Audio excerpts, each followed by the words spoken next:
amigos, soy Julio Cotes y aquí les traigo una poderosa y hermosa revelación que recomiendo que la escuchen completa y compártanla, que trata acerca de dónde y cómo fue creado el infierno. Según la visión revelada, el infierno es la furia de Dios que había sido expulsado de su pecho al sentirse rechazado por su creación. También explica la conversación que tuvo Satanás, Jesucristo y el Seol durante los 3 días que estuvo Jesucristo en el infierno después de su muerte. Y explica la parábola de los 2 hijos amados de Dios, Furia y el otro llamado Amado. Bueno, qué mejor que escuchen ustedes mismos la revelación. Cuando yo tuve esta visión, el Señor me llamó por mi nombre. Y yo respondí: habla, Señor, que tu sierva escucha. El Señor me había despertado a las 11:30 p.m. de la noche. Cambió la estructura de mi cuarto. Y sabía que entraba en visión. Yo estaba al frente de Dios. Y era tan grande que solo su dedo pulgar de su pie era como 2 metros más alto que yo. Entonces me volví al Señor y le hice una pregunta que hacía tiempo yo quería saber. Y le dije: Señor, ¿podrías mostrarme cómo creaste al infierno? Entonces, ante mis ojos, comencé a ver la visión. Vi ante mí la tierra desde el espacio, la cual en ese momento, los continentes eran uno solo. Seres celestiales con forma de hombre y tamaño gigante se acercaban a la tierra. Cada uno de los gigantes celestiales llevaba un papel que tenía algo escrito en un lenguaje desconocido. Pregunté qué llevaban escrito y me respondió el que me acompañaba con voz fuerte y metálica: son las instrucciones que yo les di del trabajo en la tierra. Yo pregunté: en el nombre de Cristo, ¿quién me habla? Y me respondió: yo soy, y te acompañaré. Esta vez, cuando me vi, estaba sobre una mano gigante que me llevaba a través del espacio, y observaba cómo esos ángeles, aprovechándose del poder que ellos tenían, engañaban a la gente permitiéndose pasar por dioses, y dejando que seres de otros planetas invadieran a la tierra. Los ángeles hacían cosas abominables.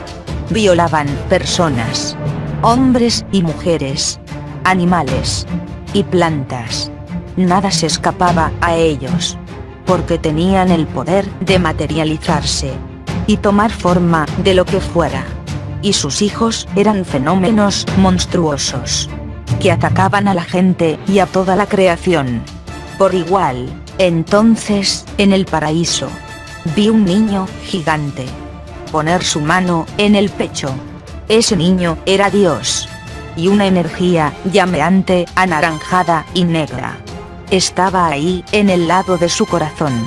La tomó en su mano, arrancándosela de su pecho, y la arrojó tan fuerte que salió de los confines del paraíso. ¿Y a dónde cayó esa energía? Se formó un hueco, y alrededor de ese hueco estaba solo la oscuridad y desierto. Luego observé que la energía oscura y anaranjada empezaba a tomar forma de un hombre gigante dentro de una grieta, y su boca correspondía al hueco por donde se ingresa, y en su interior se sentía frío, un frío quemante, junto con llamas. Los hormigueos en los dedos se sentían como si fueran miles de gusanos u hormigas picándote sin cesar. Frío quemante, fuego que derrite, aire tan frío que duele al respirar, duele al volver los ojos a cualquier lado, duelen las articulaciones. Y aunque alrededor hay fuego, se sentía un gran frío dentro del ser, en el pecho, en las articulaciones. Frío que duele y paraliza el cuerpo. Pies que duelen cuando se camina. Y una gran sed que no se puede saciar, porque el agua es lava ardiendo, y su vapor entra en la nariz y lastima al respirar, y duele en la garganta. un olor tan fuerte como el azufre de un volcán. Es el olor del aire, y estando en ese lugar, yo clamé a Jesucristo para que me sacara de ahí, porque estaba sufriendo y me sentí triste, con frío, quemada, adolorida y con mucha sed. Mi piel se desprendía y solo podía recordar cómo la gente despreciaba al Señor por cosas materiales, siendo que Dios es el dueño de todo, y al ver que el Señor era un niño que se sentía despreciado por sus muñecos vivientes, sentí una gran indignación hacia aquellos que lo despreciaban, porque no había ninguna razón. Todo lo contrario, debían estar agradecidos por existir. Una gran tristeza vino hacia mí, y lloré muchísimo y quise abrazar a ese gran niño, queriéndole decir lo mucho que yo lo quería. De pronto, un poder blanco y rosado me cubrió, y ya no estaba en ese lugar desagradable. Ese poder se posó a la derecha del gran niño, y una voz fuerte y metálica me dijo: no puede haber tristeza ni furia en algo perfecto e incorruptible. Por eso se ha retirado la furia de lo perfecto, porque la furia es fría y quemante a la vez, porque se indigna ante la injusticia, y no perdona ni tiene piedad contra el que lo ha ofendido. Entonces observé que muchos ángeles y personas se rebelaron, y no querían obedecer ni dar pleitesía a Dios, sino que querían tener el poder y hacer lo que les viniera en gana, solo por el hecho de tener el mando, y se destruían y atacaban entre sí, sin piedad. Entonces el gran niño, Dios, se volvió su rostro hacia mí, y me dijo: si no quieren estar conmigo, entonces los complaceré, los mandaré al Seol, ese nuevo lugar, fuera de mis tierras, en donde no estoy yo, para que puedan vivir sin mí. Yo me pensé que el Seol era el infierno, y el infierno es la furia de Dios, que había expulsado de su pecho, al sentirse rechazado por su creación. Es indignación que castiga sin piedad, y no perdona nunca, ni olvida el mal, y así según el mal que se haya hecho.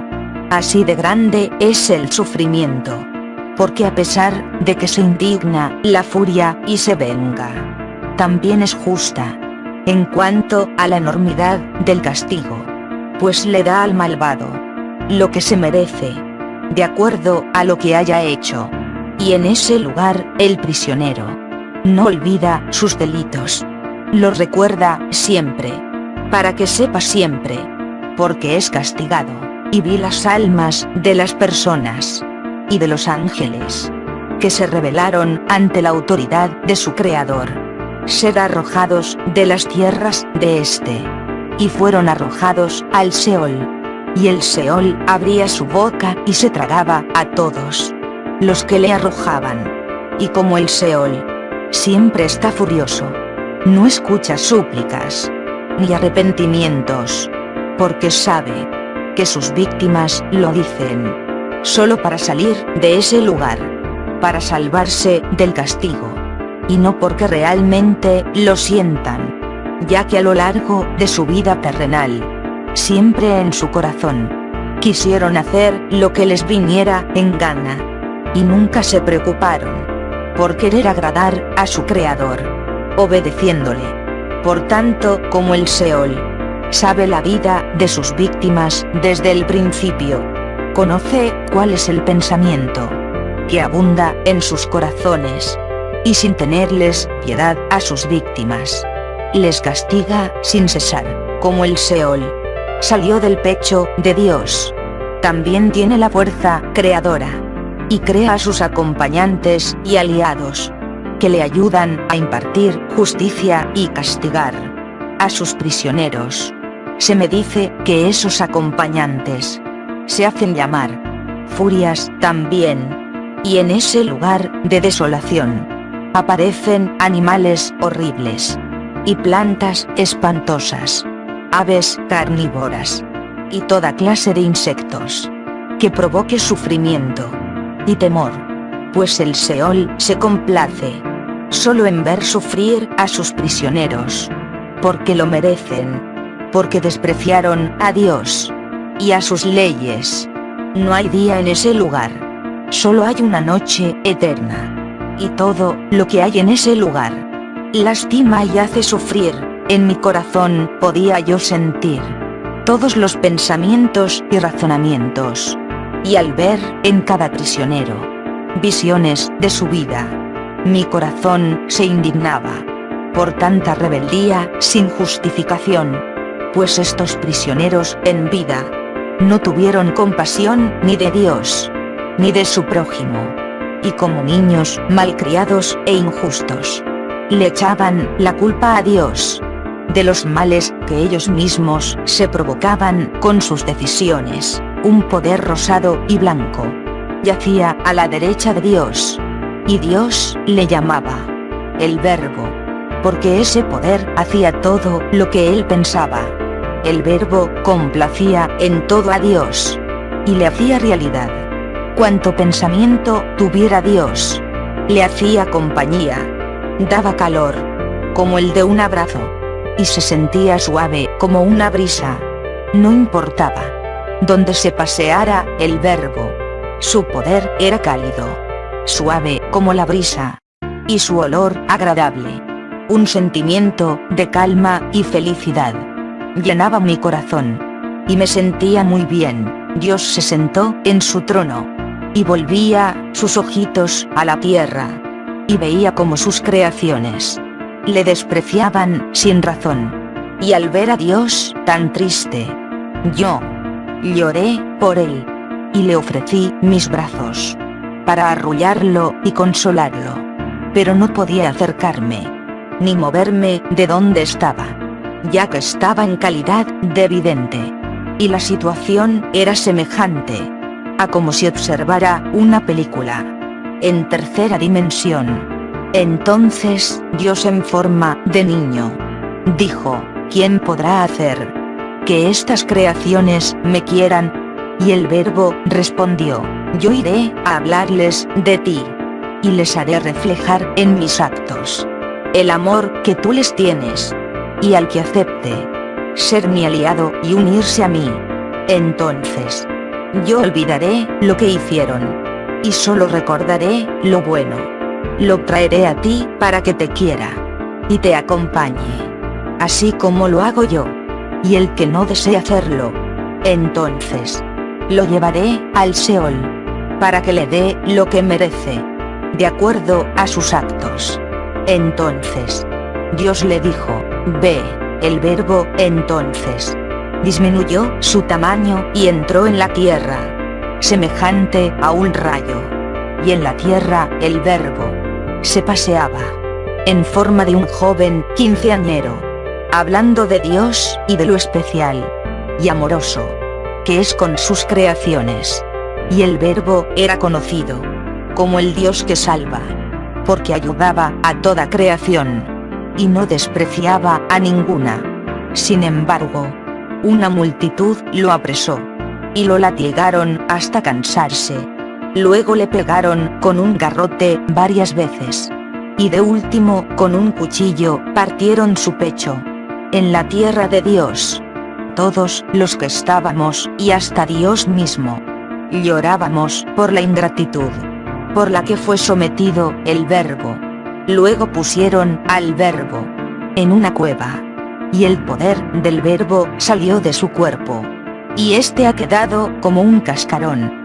Entonces el Verbo se fue a visitar al Seol, a la tierra de la eterna oscuridad, donde Dios nunca entra, porque ahí solo están los que no quieren estar con Dios. El Verbo tocó la puerta, pero el Seol no quería abrirle, porque sabía que el Verbo venía a convencer a los que estaban ahí adentro de que amaran a Dios.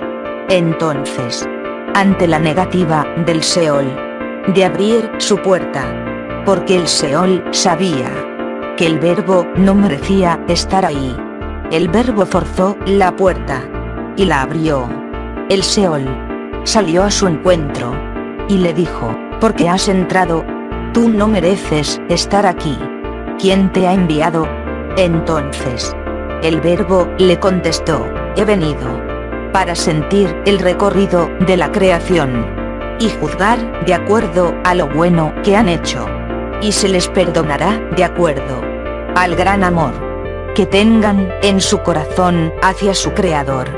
Tengo el permiso de llevarme a todo aquel que en su corazón acepte amar a su Creador con gran pasión, así como lo hago yo. El Seol le dijo: si hay alguien que esté aquí, que realmente acepte amar al Creador, llévatelo. Un ángel rebelde, que viendo la puerta abierta, entró a la casa del Seol para asegurarse de que el Verbo fuera encadenado ahí en ese lugar, y así asegurarse de quitarle toda la creación a Dios, para que Dios quedara tan solo como había quedado él, ya que todos sus compañeros secuaces rebeldes estaban prisioneros en la casa del Seol, y éste no los soltaría jamás.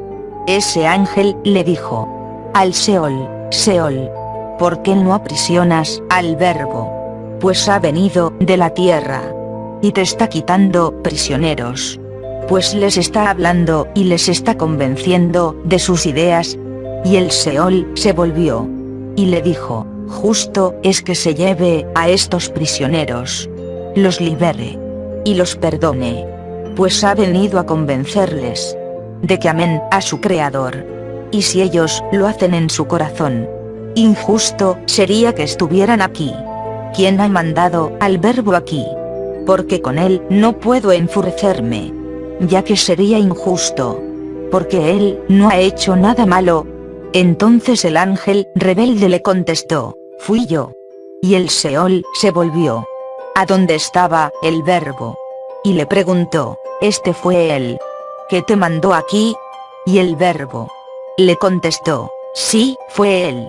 Seol preguntó: ¿y de qué manera te pudo enviar aquí? Y el Verbo le mostró imágenes de cómo había llegado ahí y lo mucho que sufrió. El Seol empezó a arder en llamas e indignándose ante el sufrimiento injusto del Verbo, el Seol sujetó al ángel rebelde y le preguntó al Verbo: ¿puedo quedarme con él? Y el Verbo contestó: quédate con él y haz con él lo que quieras, de acuerdo a tu justicia. El Seol miró con fiereza al ángel rebelde, y éste temblaba, ya que sabía que el Seol personalmente lo iba a castigar por siempre y con mucha dureza. El Verbo, por su parte, se llevó a varios de los que estaban ahí, porque habían aceptado amar a Dios, y cuando llegó al reino de Dios, este se puso muy feliz, y le puso en su mano un gran anillo de oro, con una perla brillante de color blanco, y le dio una varita de oro. Dios le dijo al Verbo que trajera al que quisiera, pero que él iba a juzgar si lo querían de verdad o fingían quererlo. Mientras yo veía esta escena, todo desapareció, y me vi en una habitación gigantesca, en donde estaba sentado en un trono un gigante brillante, del cual de su luz en el fondo se distinguía su silueta, y con una voz que retumbaba mis oídos, ya que era fuerte y metálica, me habló diciéndome: esta es la parábola de los dos hijos amados. Uno se llama Furia, y siempre está enfurecido, pero trabaja sin cesar, sin quejarse, y acepta lo que yo le mando. Mi otro hijo es amado, y siempre me complace en lo que yo quiero y decido. Un día, Amado me dijo que le diera la parte de su herencia para ir a disfrutarla. Entonces yo acepté, porque como Amado me complace, yo decidí complacerlo también. Entonces Amado, tomó la parte de su herencia y la derrochó ayudando a todo aquel que quisiera ser ayudado por él. Ayudó y ayudó hasta que se le terminó. Y como se sintió solo, recordó que en mi reino hay muchas creaciones y que también estoy yo. Y él pensó, iré al reino de mi padre, porque ahí ya no estaré más solo y seré por siempre querido. Y para ser querido, le pediré a mi padre unirme a él, porque ya no tengo herencia que devolverle. Entonces, Amado, pensando esto, se devolvió a mi reino y empezó con humildad a decirme lo que había pensado. Pero yo no le dejé terminar y le dije, hagamos una fiesta, únete a mí y disfruta conmigo esta felicidad. Le puse un anillo en el dedo índice y le di una varita. Lo tomé en mis manos y lo metí en la parte derecha de mi pecho, junto a mi corazón, para que siempre estuviera junto a mí y que reciba siempre de mí el amor verdadero. Como había tanto ruido, Furia se acercó para ver qué estaba sucediendo, y al ver que estaba en una fiesta, le pedí que se alegrara conmigo. Pero como siempre pasa, furioso, no se podía alegrar, y me preguntó por qué, a pesar de que Amado había gastado su herencia, yo lo recibía con júbilo. ¿Y por qué a él no le daba herencia también? Porque él siempre había trabajado y nunca se ha apartado de mi lado. Porque yo no le hacía fiesta también. Entonces le respondí, Furia, eres un hijo justo y trabajador. De todo lo que recibes es mío, y dispones de ello por siempre, sin límite, y a como te plazca. Y siempre estarás a mi lado, para recibir mi apoyo, mi aceptación y mi amor. Sin embargo, Amado se fue de mi lado un tiempo, y estaba muy triste por eso. Pero ahora que ha regresado, me siento muy feliz. Además, he unido a Amado del lado derecho de mi pecho, para no perderlo jamás. Así, de esta manera, tengo a mis dos hijos a mi lado y me siento completo y realizado. El gigante se redujo a un niño de 7 u 8 años y de pie con mi propia voz me dijo, yo te quiero mucho a ti, y si tú me quieres un poquito, estarás en mi corazón junto a mí. Entonces, llorando, le dije, sí señor, yo te quiero muchísimo a ti también, y arrimé mis brazos para abrazarle. Y mientras lo hacía, él me dio una sonrisa. En eso, desperté de mi visión, sentada con los brazos abiertos en mi cama y llorando.